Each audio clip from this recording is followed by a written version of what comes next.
first base. Which favorite are you backing this evening, Garion?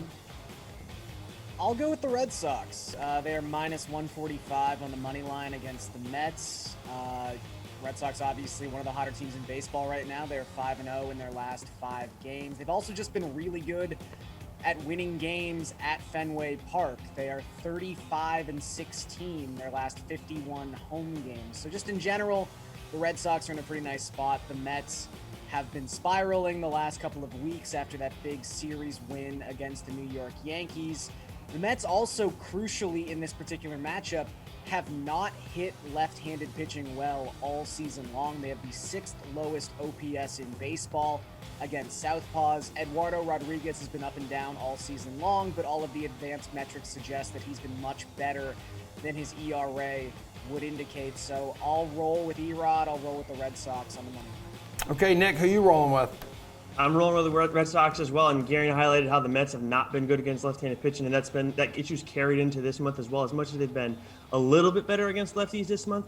But like you said, Erod has been better in the second half, as much as you look at his season-long numbers and think they're gross. He's largely performed better since the All-Star break.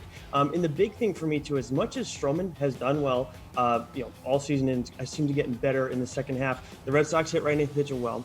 And then the Mets, when you look at how they've done in Stroman starts, I couldn't believe this number when I saw it. They're 15-16 in Stroman starts. This guy's been pitching so well all season, sub-3 ERA and everything.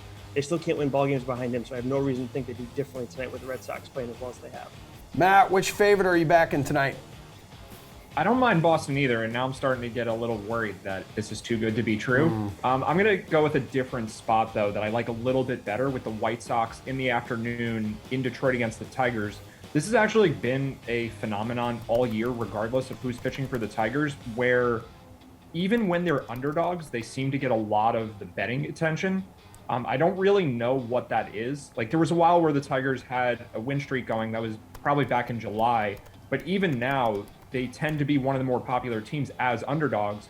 Dallas Keuchel has not been good recently. I don't think he's a great pitcher, but I do think that he's probably run into some bad luck. He's reliant on balls getting hit at people because he doesn't strike anyone out, and I think he's just had a bad stretch where a lot of balls are finding their way through the gaps, and he hasn't been able to get the outs he normally gets. So I think he probably turns it around a little bit, but this is more about Tyler Alexander versus the White Sox offense. This is a really good matchup for them. So assuming the lineup comes out and we have the regulars in there, I think the White Sox are in a good spot.